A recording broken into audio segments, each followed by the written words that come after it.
se trouve dans le terme confirmé utilisé par le journaliste. Je veux prouver à l'opinion nationale et internationale que notre presse est en train de souffrir d'une carence extraordinaire en matière d'analyse des textes constitutionnels. On ne peut pas être journaliste et ne pas comprendre, ne pas analyser, ne pas aller en profondeur dans l'assimilation de la loi fondamentale dans la Constitution. Quand on dit, on écrit, l'association Dominique Okemba confirme, ça veut dire que tout le monde ne savait pas que le mandat du président de la République prend fin en 2016. Pourquoi pense-t-il que l'association confirme quand nous savons que la Constitution ne dispose que le chef d'État congolais, qu'importe lequel, que ce soit Sassou ou n'importe qui, mais la Constitution dit que le chef d'État au Congo n'a qu'au droit à 2 mandats. En tant que conseiller départemental et aujourd'hui en tant que secrétaire général de la JIDOC, si je dis aux Congolais, c'est pas la peine de tirer à boulet rouge sur le président de la République. Cet homme est un sage. Il sait que la Constitution lui donne le droit qu'à 2 mandats. Ne vous en faites pas en 2016, il s'en ira. Est-ce que je confirme ou je ne fais qu'une lecture normale, crédible, ordonnée de l'article 57 de la Constitution qui dispose que 2 points à la ligne, et je cite, le président de la République au Congo est élu pour 7 ans et ce mandat n'est renouvelable qu'une fois, c'est-à-dire 7 ans et la 2e fois. Quand l'article 57 le dispose, est-ce que le rappeler à plusieurs Congolais qui peut-être ne connaissent pas la Constitution, ne l'ont pas lu? Pourquoi ce journaliste qui a l'obligation morale de maîtriser les textes et de lire peut-il parler de confirmation? Ça veut dire quoi? Ça veut dire qu'à Cocorico, ce journaliste n'a pas une culture générale étoffée, souffre d'une carence. Pour lui, c'est une révélation. Pour lui, c'est une confirmation. Ce n'est qu'une simple lecture de l'article 57. 1. Et de 2, comme plus tard il dit, un peu plus loin il dit, qui aurait pu croire qu'Okemba tient au respect strict de la Constitution? Je suis étonné. Je suis secrétaire général de la JIDOC Okemba.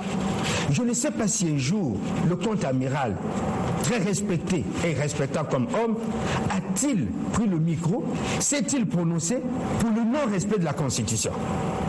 Quand il dit qui pouvait croire, je suis journaliste, M. Emery, les mots sont des mots et je donne un sens à des mots. Qui pouvait croire? Ça veut dire que pour lui, Okemba n'a jamais cru au respect strict de la Constitution. Si Okemba n'a jamais cru, l'a-t-il évoqué où et quand et en quelles circonstances? Voilà comment quand nous écrivons, nous ne pesons pas nos mots, nous ne prenons pas lieu de compte de ce que cet article écrit est lu par des intelligences plus adulées que votre intelligence à vous. A-t-il vraiment vent de ce que Okemba s'est prononcé un seul jour pour le non-respect de la Constitution? 1. A-t-il vent de ce que un seul membre du milieu présidentiel, à commencer par le chef d'État a-t-il dit qu'il ne veut pas respecter la Constitution? Comment un journaliste peut-il penser comme ça alors que le chef de l'État ne pense pas comme ça? Moins encore le contre-amiral, le président fondateur de la JIDOC ne pense pas comme ça. S'il le dit, il aurait pu faire bonne fortune s'il avait dit voilà qu'un jour Okemba avait déclaré ceci, aujourd'hui il déclare cela. Ce serait une bonne presse. Mais il dit une chose sans démontrer si une fois Okemba s'était déjà prononcé contre le respect de la Constitution. Qui pouvait croire? Est-ce que vous imaginez l'aberration, vous imaginez le niveau de désert intellectuel de ce journaliste qui peut écrire comme ça, le niveau de manque de sérieux de sa plume? L'actualité qui sévit aujourd'hui au Congo aurait pu permettre aux journalistes congolais de rentrer dans l'histoire par la grande porte. Je suis heureusement journaliste, bien que je devienne homme politique. Et c'est maintenant l'occasion que je suis en train de lire avec le don politique, je me rends compte que notre presse est en train de faire fausse route. Quand le pays est dans une actualité aussi chaude, c'est maintenant que la presse devrait rentrer dans l'histoire par la grande porte. C'est-à-dire, elle devrait jouer le rôle d'aiguilleur des consciences. C'est-à-dire, elle devrait montrer qu'elle est vraiment le baromètre de la société, que son rôle sociétal est déterminant, en apportant à la conscience collective des informations qui désenclavent la réelle pensée des Congolais qui n'ont pas la culture politique, qui ne comprennent pas ce qu'on appelle la Constitution, qui ne comprennent pas ce qu'on appelle la démocratie, qui ne comprennent pas ce qu'on appelle l'état de droit. C'est ici, et ici maintenant, que le journaliste devait jouer son rôle. Voilà que le Congo, l'histoire du Congo, donne à la presse congolaise l'occasion de rentrer dans l'histoire par la grande porte. Et nous avons ce genre de journalistes qui, au lieu de rentrer dans l'histoire par la grande porte, sont en train de forcer l'histoire par la petite porte. La honte de la presse congolaise. Et moi, ça m'amène à dire, ce genre de journaliste rentre de la profession par réflexion. C'est-à-dire, il n'est pas journaliste, il s'est auto-proclamé journaliste et il a taillé son sillon dans le milieu journalistique et on commence à écrire. Si l'État congolais lui a donné l'autorisation de publier son journal, je crois qu'aujourd'hui, quand l'État regarde ce genre de publication, et demain, si on voit sévir avec la haute autorité média, on dira, il n'y a pas de liberté chez nous, on dira, on exagère, on dira, il a la censure. Comment voulez-vous qu'un journaliste écrive comme ça? Et selon vous, qu'est-ce qui se cacherait derrière cette expression de ces journalistes?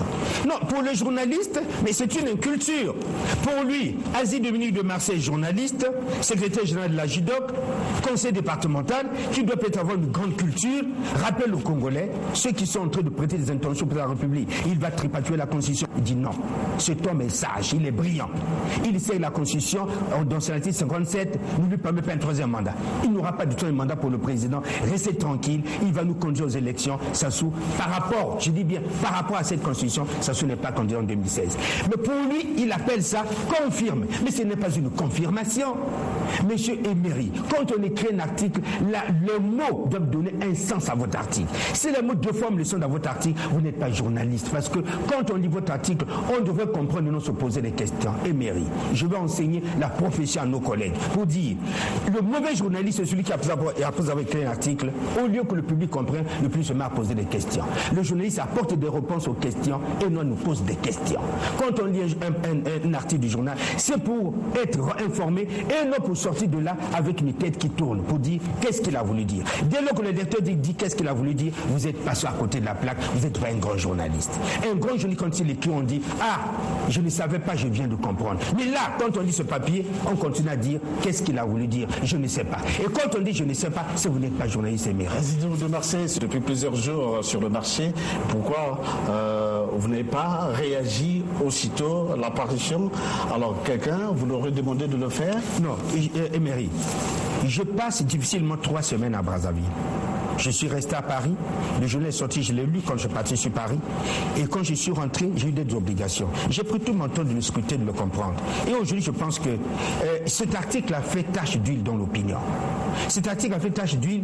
Mes adversaires, en tant qu'adversaires politiques, et mes ennemis ont voulu comme me faire la peau pour dire ah, c'est Asie, c'est Okemba derrière Asie qui annonce le départ du Sassou. C'est Okemba derrière Asie qui voudrait que le Sassou parte.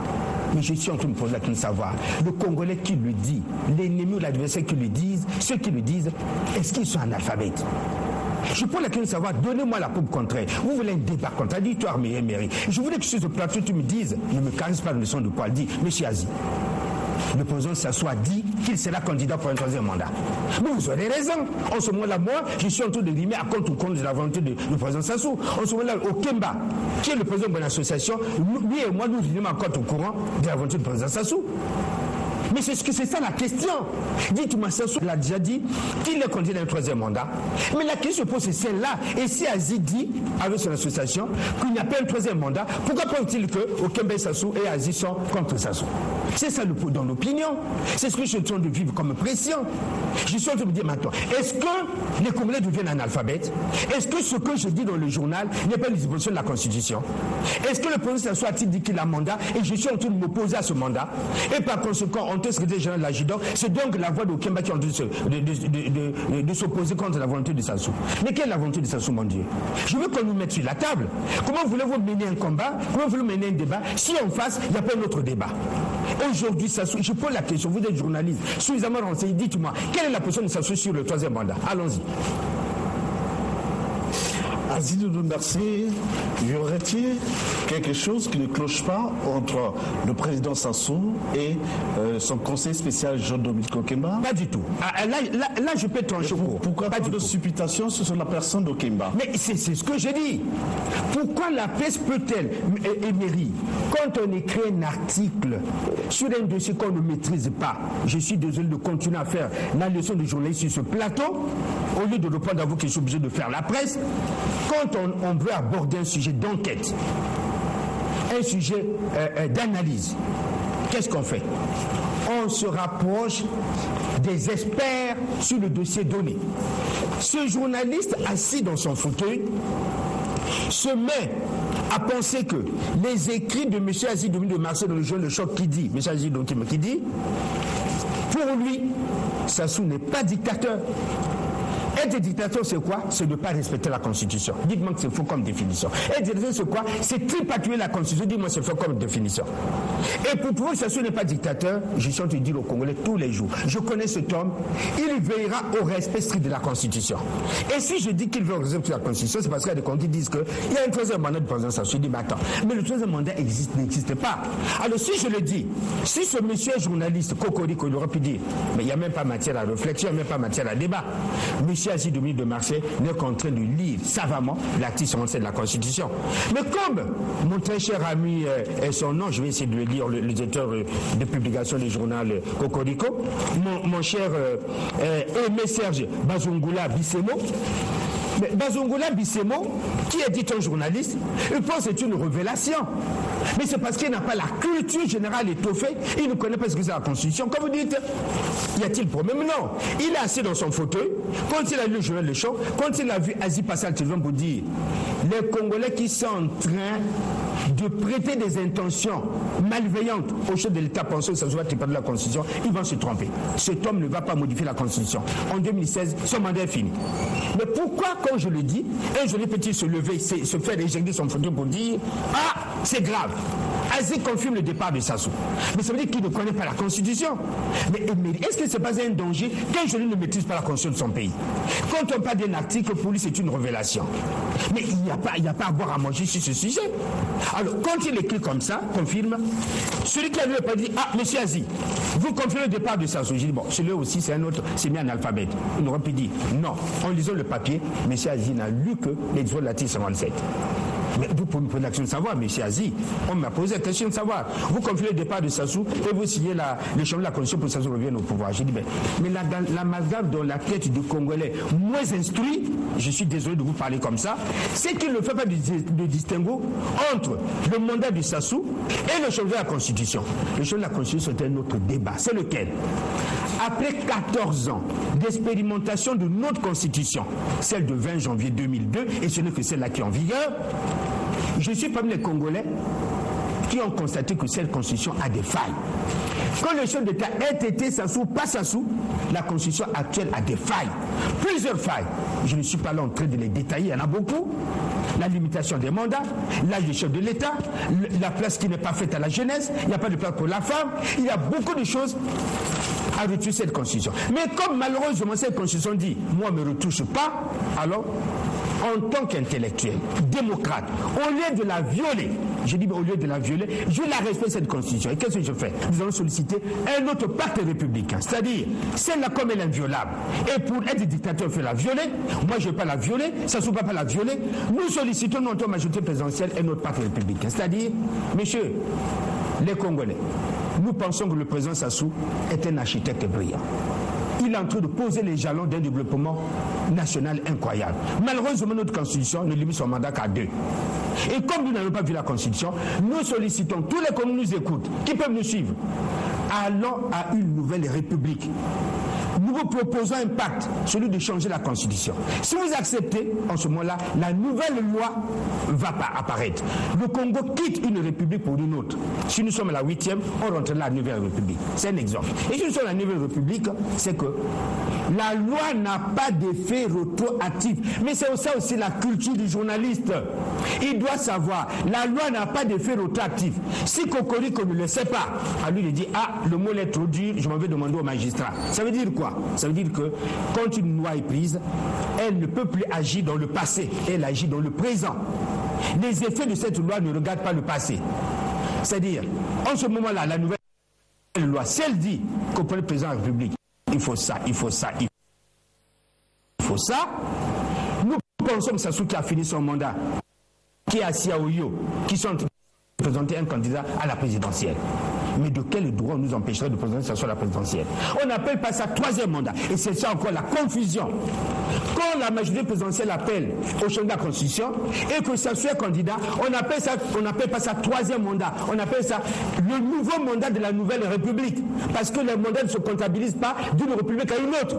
Quand une République voit le jour, le passé est un passé, on remet les pendules à zéro. On appelle ça un nouveau mandat. Nsoumbula Sassou va accomplir un nouveau mandat, va présenter une nouvelle candidature. Et ça, l'opinion nationale et internationale peut le comprendre. Les experts en droit disent oui, le changement de république met le compteur à zéro, en ce moment c'est un nouveau mandat. Mais il n'y a pas que le président Sassou. Les députés seront appelés à aller aussi aux urnes pour solliciter un nouveau mandat. Les sénateurs seront appelés à aller aux urnes pour solliciter un nouveau mandat. Nous, les conseils départementaux, nous serons appelés à aller aux urnes pour solliciter un nouveau mandat. Tu me dis pourquoi? Mais parce que si la nouvelle constitution dit par exemple que l'Assemblée est capable de déloger un gouvernement, mais il ne va pas continuer à siéger avec l'ancienne Assemblée qui est élue sur la base de ne pas limoger un gouvernement. Vous voyez, il y aura anachronisme. Du coup, tous les députés repartiront aux urnes, tous les sénateurs repartiront aux urnes, tous les conseils départementaux repartiront aux urnes. Il n'y a pas que le chef de l'État, c'est toute la République qui est refondue et qui repart à zéro. Alors, en ce moment-là, nous comprenons, vous comprenez bien que la signature du cahier pour le choix de la Constitution ne nous conduit qu'à solliciter un nouveau pacte républicain. Et le nouveau pacte républicain amène à ce que nous présentons le président Sassou comme candidat à la présidentielle. Il n'y a pas de violation du droit. Pourquoi? Parce que nous n'avons pas voulu tripatouiller la Constitution. On a seulement sollicité un nouveau pacte républicain, donc une nouvelle république pour avoir une nouvelle Constitution. Mais ça, Cocorico ne peut pas le comprendre. Cet enseignement est trop fort pour lui. Et ça, la voix du peuple, on va arriver, ne peut pas le comprendre parce que c'est plus fort pour eux. Donc il y a une presse comme ça qui diffuse dans le pays, qui ne comprend pas les tenants aboutissants, qui n'a pas la maîtrise des grands dossiers de l'heure. Et vous êtes journaliste. Mais c'est une honte des journalistes et que c'est un autre collège journaliste qui vous enseigne le métier sur le plateau. L'autre journal qui vous met en cause, c'est La Voix du Peuple, dans sa parution, édition 48 du 29 avril dernier, dans le coup d'État intelligent de Jean-Dominique Okemba. Vous auriez utilisé pour rédiger une édition spéciale à travers Le Choc, qui est votre journal dont vous êtes le directeur de publication d'ailleurs, pour tirer à boulet rouge contre certains chefs d'État de la sous-région. Bien. Alors, quand j'ai lu ce journal, le coup d'État intelligent de Jean-Dominique Okemba contre Sassou, sincèrement, j'ai sursauté parce que, pour deux raisons. La première, Jean-Dominique Okemba, et c'est le président d'honneur de la JIDOC, à Jean-Dominique Okemba, justice générale, donc quelque part c'est mon chef qui est interpellé par la presse. Et la deuxième raison, c'est que je suis étonné, moi en tant que journaliste, que la culture de coup d'État fasse encore la une des journaux. Je suis étonné, je ne sais pas si vous n'êtes pas étonné. Aujourd'hui, le vocal congolais en termes de coup d'État a changé. La plupart des pays africains et l'Union africaine elle-même dit que l'appui du pouvoir par coup d'État est condamné. Les Congolais, en adoptant leur constitution, en quittant le mono, en allant à la démocratie, jusque-là, les Congolais savent que le temps du mono est révolu. Si vous voulez accéder au pouvoir, il faut passer par les urnes. Donc la presse congolaise, au lieu de cultiver cet apprentissage de la démocratie aux Congolais, au lieu de l'enseigner, la presse congolaise continue avec ces genres d'éléments. C'est-à-dire, dans la tête de ce journaliste, et je peux lire le nom du directeur de la publication, monsieur Brunel Lusaku. Monsieur Brunel Lusaku pense qu'au Congo, il y a encore une culture coup d'État. En fait, quand tu lis l'article, il est assis dans son bureau, j'espère qu'il en a un, et il se met à écrire comme ça, un coup d'État imaginaire. D'abord, le vocal coup d'État ne passe plus dans l'opinion, parce qu'aucun Congolais, alors aucun Congolais ne peut plus prendre le pouvoir par coup d'État. D'une manière, puisque les textes sont clairs. Deuxièmement, il s'agit d'un militaire. Notre ami journaliste ignore que la Constitution a dépolitisé l'armée. L'armée est apolitique. Aucun militaire ne peut faire œuvre politique. Il ignore l'apolitisme de l'armée. Si le contre-amiral Jean-Dominique Okemba doit accéder à la Messie suprême, la première des choses, il faut qu'il passe par un long cheminement. démissionné de l'armée. Ce Maré que je connais dans le sang et dans le poil, c'est difficile qu'Okemba quitte la marée. Démission de l'armée. Deuxièmement, créer un parti politique ou intégrer un parti existant. Et ensuite, se faire choisir par les membres de son parti pour qu'il soit proposé à la Messagerie suprême comme candidat. Ce cheminement est là. Il n'est pas facile. Mais notre ami de la voix du peuple ne peut pas avoir cette culture-là. Pourquoi je raisonne comme ça? Parce que le logiciel qui est dans ma tête, il a jour. Mais le logiciel qui est dans la tête de notre collègue, c'est un logiciel des coups d'État. Du mono. C'est au monoco, quand on doit attention, il y a un coup d'État. Où les généraux, les colonels, les chefs d'état-major se mettent à faire des coups d'État. Lui, il est encore dans ce logiciel-là. Et c'est donc, pense-t-il qu'Okemba est en train de préparer un coup d'État intelligent. Et quand vous lisez l'article, l'article se repose sur les termes journalistiques qui poussent le journaliste au mensonge. Quand un journaliste ne maîtrise pas l'information, je connais la profession, il utilise des termes saugrenus comme du milieu proche de dossier, un témoin qui requiert l'anonymat, des sources proches du dossier.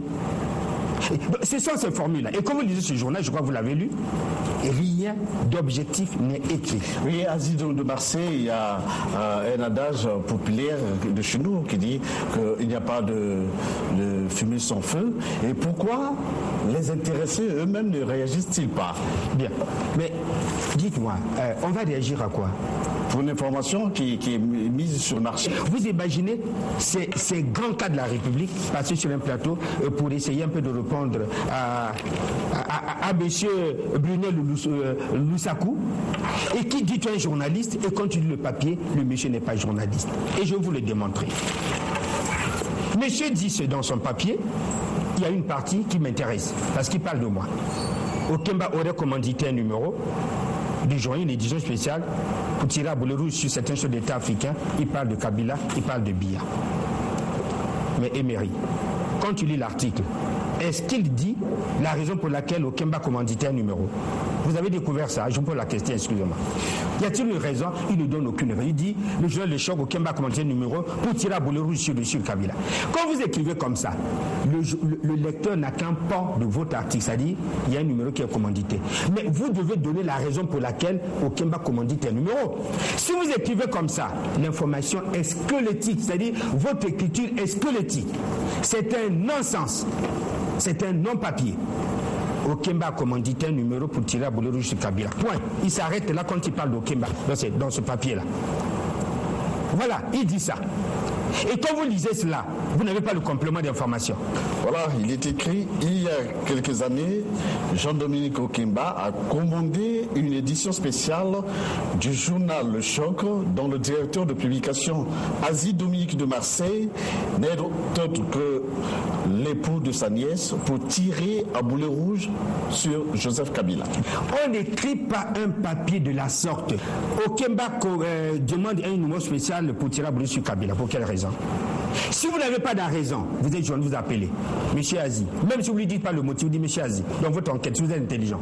Vous avez tiré une édition spéciale sur la RDC, vous parlez de Kabila en mal. Et c'était quoi exactement? Qu'est-ce qui a motivé ce tirage? Il aurait pu avoir l'information, j'aurais pu le lui donner. Mais quand il dit Okemba a commandité, qui lui dit que c'est Okemba qui a commandité? Voilà, le problème est là. Parce qu'il aurait pu donner la raison pour laquelle Okemba commandite.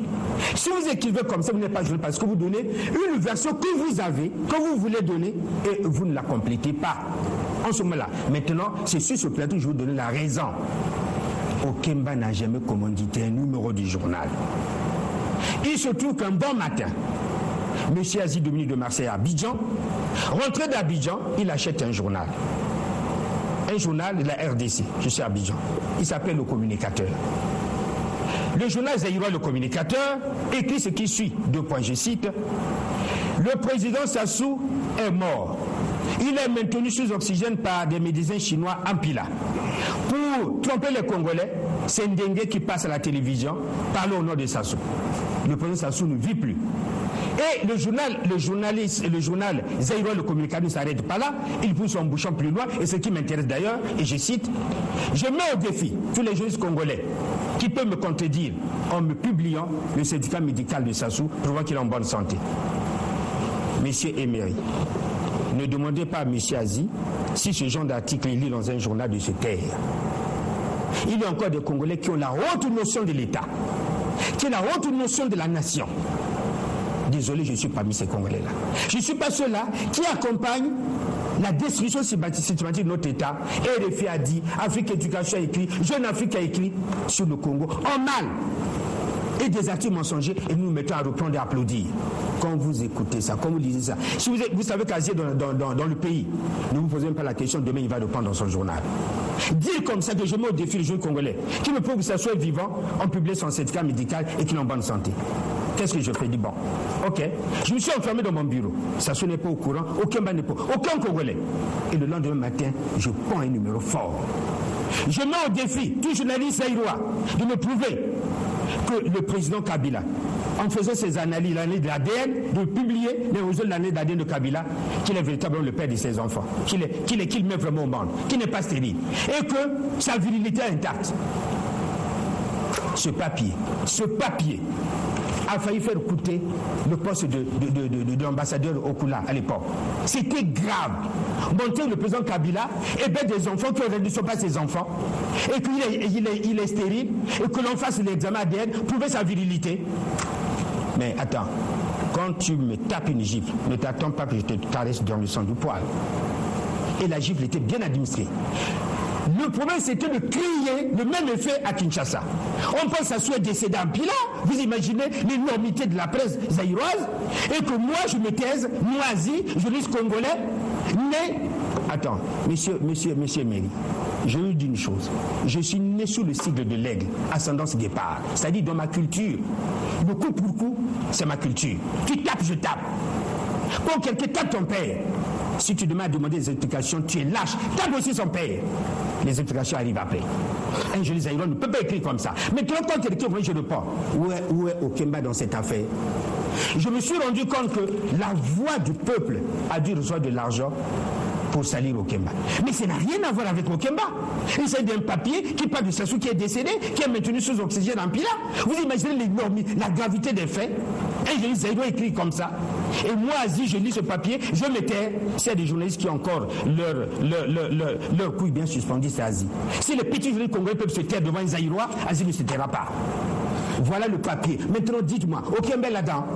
Et quand je l'ai écrit comme ça, c'est une affabulation, une imagination. Il ne s'agit pas d'Okemba du tout. Voilà la réalité. Maintenant, mettez-moi Okemba dans la sauce. Et toujours dans le même journal, on parle de les ordres titans du général Okemba, on vous accuse d'avoir taxé, peint avec des mots, des vilains mots, le couple Biya, en réponse à une publication du journal Afrique Éducation, dont le directeur de publication, Paul Teba, est d'une nationalité camerounaise, qui aurait révélé le parcours, l'outrecuidance du général Okemba. Bien. Le parcours de Sakodo. Voilà. C'est là où j'ai dit, notre ami, je ne sais pas si c'est un collègue, Brunel Lusaku. Je ne sais pas si ce monsieur est journaliste, je ne le connais pas. Deuxième édition du journal Le Choc. Et là, je vais vous donner la vérité. Quand il écrit comme ça, il dit, là, la raison, il donne. Le journal Afrique Éducation aurait traité Okemba, a fait allusion de son parcours Sakodo au niveau de la marine. Je suis désolé, c'est faux. Pourquoi une édition spéciale? Nous sortons de la guerre. Un journaliste, quand il écrit, il dit, il donne des précisions. On ne prend pas la plume, mettre en cause les grandes personnalités. Si votre plume n'a pas une précision d'orfèvre, écoutez-moi ce que je vous dis. Nous sortons de la guerre. Jean-Paul Deka, le directeur du journal Afrique Éducation, débarque à Brazzaville. Il réalise une édition spéciale sur le Congo. Et quand cette édition spéciale est réalisée, sa facture s'élève à 700 millions. Je dis bien 700 millions. Nous sommes à près de 300 millions pour faire 1 milliard. Vous entendez? 700 millions. La présidente de la République du Congo dit c'est trop cher. La facture n'est pas payée. Il prend ses armes et munitions de la plume et il fait pleuvoir des injures sur Sassou et sur les autorités congolaises. À l'intérieur, les Gakoso sont ramassés, les Okemba ramassés, les Ayessa ramassés. Voilà que je me vais au Gabon, parmi mes 1000 voyages au Gabon. J'ai l'occasion d'habiter et de prendre ma chambre à côté de celle de Jean-Paul Tega. Je suis à la 320, Jean-Paul Tega à la 321. Ça tombe bien. Je toque à sa porte, mon cher confrère. Les lions ne se mangent pas entre eux.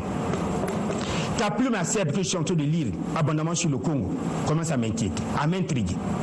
Mon frère, si ta facture, colossale soit-elle, n'a pas été payée, ça te donne un blanc-seing de dénigrer le Congo et ses autorités. Je vous apprends, le chef de l'État, le président de la République est d'abord une personnalité morale avant d'être une personne physique. Les Congolais ont des cadres dignes.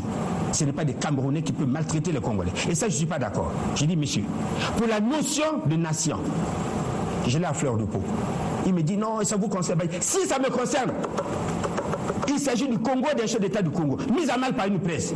Je suis journaliste. La guerre, là, elle est des médias. Arrête. Si tu n'arrêtes pas, quand je prendrai ma plume, elle sera sans pitié pour Biya. Je sais écrire mieux. Et quand je décide de détruire, alors je vais jusqu'au bout. Arrête. Il n'a pas pris mes menaces au sérieux. Et 2 semaines après, je suis en vacances, en repas à Paris, à Bruxelles. Eh bien, je vois comme ça dans un kiosque, Afrique Éducation. À cette fois-ci, il n'a pas raté le président Sassou et ses collaborateurs. Bon, monsieur Méry, j'ai tout juste pris le temps de m'asseoir de mon petit salon à Paris. J'ai blanchi une nuit et le lendemain matin, la foudre est tombée au palais des Tundi, à la haute montagne de Yaoundé. Le journal est sorti. J'ai pris 52 exemplaires. J'ai mis dans DHL. Moi, je suis parti à DHL. J'ai payé pour que dans les 2 jours, ça arrive au Cameroun. C'est pas au Kemba. Ce petit-là ne me connaît pas Asie. Il pense que pour faire ça, j'ai besoin de Kemba. J'ai besoin de Sassou. Il y a des gens dans ce milieu. Quand nous sommes entre nous confrères, il faut que non, un tel, celui-là, il est capable de le faire. Attends, mais là, on ne se connaît pas. Asie, pour faire un papier comme ça, a besoin de Kemba et de Sassou. J'ai tapé fort. C'est parti là. Ça a créé un boom incroyable entre le Congo et le Cameroun. Je dis très bien, j'ai atteint ma cible. Et quelles conséquences? On a appelé Tégon, on a dit arrête. Et on a appelé Azion, on a dit arrête. J'ai dit voilà, c'est ça. C'est ça, on peut arrêter. Et la guerre est médiatique. Et si le Congo des journalistes qui sont sérieux, ils ne peuvent pas accepter qu'un journaliste d'étranger se mette comme ça à galvauder le chef de notre pays. Pour terminer, Azidoum de Marseille, vous êtes journaliste. Comment réagissez-vous face aux langues qui disent que Azidoum de Marseille a vendu sa dignité pour des sales besognes? Pourquoi pensez-vous que le fait d'être journaliste, aussi grand soit-il, applaudi, adulé, le fait qu'il ait traversé le rideau pour aller faire la politique, on appelle ça sale besogne? Non. Il faut qu'à un certain moment, nous quittons seulement le banc du discours pour aller au banc de l'action. Et la plupart des grands journalistes sont devenus des grands hommes politiques. Vous pensez que dans notre pays, on veut rester journaliste, mourir journaliste? Non. Il y a des journalistes qui sont talentueux, qui font la politique. Vous connaissez le directeur du cabinet du président de la République? C'est un journaliste, monsieur. C'est un journaliste. Vous connaissez François Hibou, ministre de la Santé? C'est un journaliste. Pourquoi voulez-vous que les gens ne fassent pas la politique? Il faut bien qu'il y ait un moment qu'il quitte sur le banc de la critique, qu'il est au banc de l'action. Et nous ne jugeons pas l'action. Et la politique, il faut moins la faire. Si nous ne la faisons pas, elle nous fait, monsieur Emery. Azidoum de Marseille, merci.